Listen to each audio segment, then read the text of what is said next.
तो जितने भी डिस्क बल्ज या सciatica वाले पेशेंट है, ये वीडियो उनके लिए, चाहे उनकी बैक में पेन है चाहे लेग में पेन है। तो सबसे पहले तो उनको ये प्रॉब्लम होती है कि मुझे ये प्रॉब्लम क्यों हो गई, मुझे डिस्क बल्ज कैसे हो गया, ना मुझे कोई झटका लगा, ना मैं कहीं पे झुका हूँ, मुझे ऐसी प्रॉब्लम क्यों आई है। तो सबसे पहले आप अपना सिटिंग चेक कीजिए। जितना आपका सिटिंग ज़्यादा होता है, यानी कि आपकी अगर 4-4 घंटे 5-5 घंटे रेगुलर बैठे हैं या ट्रैवल कर रहे हैं, तो ट्रैवल में क्या होता है, वाइब्रेटरी मोशन जो है वो डिस्क को ख़राब कर रहे होते हैं। जितना हमारा प्रेशर आ रहा है, डिस्क क्या करती है, धीरे धीरे डीजनरेट होती रहती है। या आप सिटिंग करते हैं ज़्यादा देर, तो क्या होता है, पीछे से लिक्विड जो है डिस्क का फ्लूइड होता है वो एनुलर रिंग्स को तोड़ता रहता है। तो एक सडन जर्क लगता है।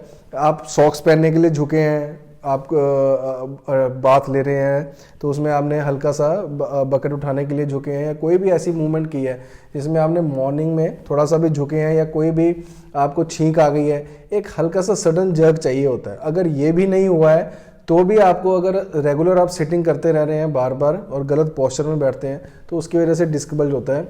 जरूरी नहीं कि जब तक आप झुकेंगे नहीं, आपको झटका नहीं लगेगा, तब तक आपका डिस्क बल्ज नहीं हो सकता। तो ये प्रोसेस जो है काफ़ी देर से चल रहा होता है जब आप सिटिंग ज़्यादा करते हैं। सेकंड प्रॉब्लम आ रही है डिस्क बल्ज के पेशेंट्स को, वो जब भी हमने एमआरआई देखे उसमें डिस्क डीजनरेशन या डिस्क डेसिकेशन लिखा होता है। तो डीजनरेशन में वो समझ लेते हैं कि हमारी जो डिस्क है वो ख़राब होनी शुरू हो गई है, अब तो डिस्क हमारी बिल्कुल ब्लैक हो जाएगी, उसका बिल्कुल काम खत्म हो चुका है। इवन के यंग पेशेंट्स जिसमें 18 to 25 ईयर्स की एज में भी डिस्क डेसिकेशन या डीजनरेशन लिखा होता है। अब वो जो डिस्क डीजनरेशन हो रही है, जो आपकी डिस्क बाहर निकली है, जो लिक्विड या फ्लूइड अपने न्यूट्रिशन से बाहर निकल गया है, वो डीजनरेट हो रहा है, आपका कुशन खराब नहीं हुआ है। ये डिस्क डीजनरेशन आप ऑलमोस्ट जिसकी एमआरआई भी देखेंगे उसमें हर एक में थोड़ा थोड़ा ये आता ही आता है। जैसे मैं इसमें एक एग्जांपल देता हूँ कि जब हमारा ब्लड निकलता है, कहीं पे आपको ब्लीडिंग होती है, तो ब्लड क्लॉट हो जाता है, बाहर आता है, सूख जाता है। इसी तरह से अंदर भी जो लिक्विड है और डिस्क है, एक फ्लूइड है, उसने भी जब न्यूट्रिशन से बाहर आना है तो उसका हीलिंग पैटर्न है, उसने डीजनरेट या डेसिकेट वो होना ही होना है। जो न्यूट्रिशन से बाहर वाला डीजनरेशन है वो आपके लिए अच्छा है। उसका रीज़न ये है कि वो जो डिस्क है वो ऑटोमेटिकली सिकुड़ जाती है। अगर वो प्रेशर डाल के रखेगा वो वाटर, तो आपकी नर्व पे हमेशा प्रेशर पड़ा रहेगा, और जब तक हम उसको सर्जिकली रिमूव नहीं करेंगे वो प्रेशर नहीं छोड़ेगा। इसलिए आपने देखा होगा कि चाहे आपका डिस्क बल्ज इतना बड़ा दिखा रहा होगा एमआरआई में, ब्लैक कलर का पोर्शन इतना बड़ा बाहर निकला हुआ है, फिर भी आपकी लेग में पेन नहीं जा रही होगी। वो इसलिए क्योंकि वो जो डिस्क निकली थी बाहर, अब वो सूख चुकी है। अब वो सूखा हुआ जो मटेरियल है वो सूखे पत्ते की तरह वहाँ लटकता रहेगा, वो आपको हमेशा एमआरआई में दिखेगा। तो ऐसा नहीं होता कि आज मैंने एमआरआई करवा ली और 6 महीने के बाद करवाऊंगा तो वो निकल जाएगा, ऐसा नहीं होगा। वो निकला रहेगा, बाहर दिखता रहेगा, और वो जो दिखता रहेगा वो आपको तंग नहीं करेगा, वो नर्व कंप्रेशन नहीं करेगा, क्योंकि उसमें जान नहीं है।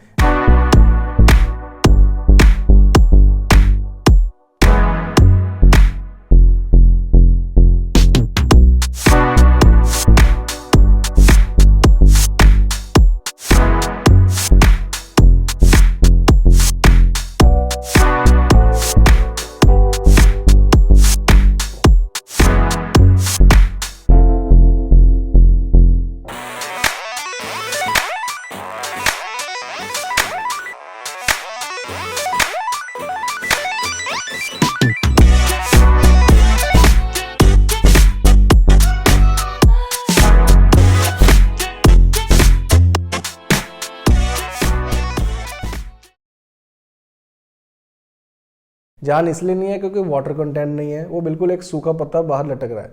तो इसलिए डिस्क डेसिकेशन या डीजनरेशन से घबराना नहीं है। ये कई बार हमारा हीलिंग पैटर्न होता है, और ये जब डिस्क सिकुड़ जाती है और डीजनरेट हो जाती है, ये हमारे लिए बेनिफिट ही होता है, क्योंकि ताकि वो नर्व कंप्रेशन जो है वो कम करे। हाँ, पर जिनकी वर्टिब्रा की हाइट एक वर्टिब्रा से दूसरे वर्टिब्रा में जो डिस्क ने कुशन दिया हुआ है, जब वो बिल्कुल डीजनरेट पतली हो जाती है, बिल्कुल पिचक जाती है, वो डीजनरेशन हमारे लिए ख़राब है। उसका मतलब है कि हमारे जो मसल्स हैं, जो सपोर्ट सिस्टम है, स्टेबिलिटी सिस्टम है, हमारे मसल्स, कोर मसल्स, वो इतने वीक हैं कि हमारा डायरेक्ट जब भी प्रेशर आता है, झटका लगता है, अब ट्रैवल कर रहे हैं, बैठे हैं, तो वर्टिब्रा टू वर्टिब्रा फोर्स जो है वो डिस्क को पिचका रही है, वो डिस्क डीजनरेशन खराब होती है। तो जो नॉर्मल आपकी डिस्क डीजनरेशन है, वर्टिब्रा की हाइट अच्छी है और डिस्क की हाइट अच्छी है, तो उसमें अगर ब्लैक डिस्क भी है तो कोई घबराने वाली बात नहीं है। तो ये दो इंपॉर्टेंट जो चीज़ें थी जो काफ़ी पेशेंट ने हमसे कंसल्टेशन में पूछी थी, वो उनको क्लियर कीजिए और इस वीडियो को शेयर ज़रूर कर दीजिए, ताकि सबको पता लगे कि इस डिस्क बल्ज से घबराने वाला कोई काम नहीं है। फिर भी अगर आपको एमआरआई से रिलेटेड या डिस्क बल से रिलेटेड कोई डाउट है तो आप नीचे लिखे नंबर पर जाके अपॉइंटमेंट बुक कर सकते हैं। ये पेड सर्विस है, इसकी छोटी सी फीस है, इसको पे करके आप 1-to-1 कंसल्ट कर सकते हैं। और इस वीडियो को शेयर ज़रूर करिए कि जितना शेयर करेंगे सभी को उतना उनके डाउट क्लियर होते जाएंगे। और मुझसे 1-to-1 कंसल्टेशन के लिए नीचे लिखे नंबर पर अपॉइंटमेंट बुक कर सकते हैं। इस वीडियो को लाइक ज़रूर कीजिए और चैनल को सब्सक्राइब ज़रूर कर लीजिए, क्योंकि इसका एक भी वीडियो मिस करने वाले नहीं है। और sukoonphysicaltherapy.com पे जाके आप बैक पेन से रिलेटेड सारे हमारे प्रोडक्ट्स जो हैं उसको बाय कर सकते हैं। Have a nice day, take care of yourself.